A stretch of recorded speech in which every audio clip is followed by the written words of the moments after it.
مالدار طبقے کو ٹیکس کی چھٹی میں پیش ڈالا، پہلے سے مشکلات میں پھنسے طبقے پر مزید بوجھ ڈال دیا۔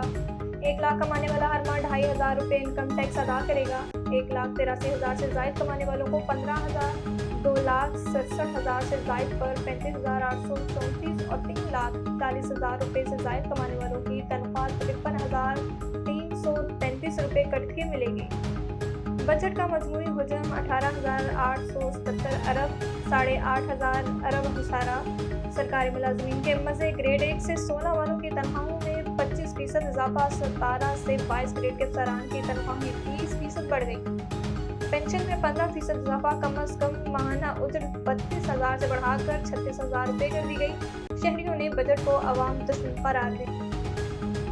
ٹیکس کم آئے گا تو منی بجٹ بھی آئے گا، حکومت نے بڑا فیصلہ کر لیا۔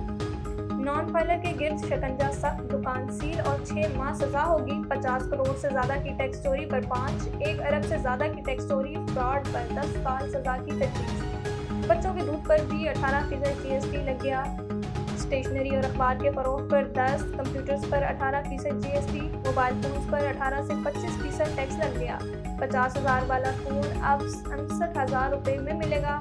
گاڑیوں کی درآمد پر بھی ٹیکس چھوٹ ختم، برانڈڈ کپڑوں اور جوتوں پر سیل ٹیکس بڑھا کر 18% کر دیا گیا۔ پیٹرولیم لیوی بھی 60 روپے سے بڑھا کر 80 روپے فی لیٹر کرنے کی تجویز۔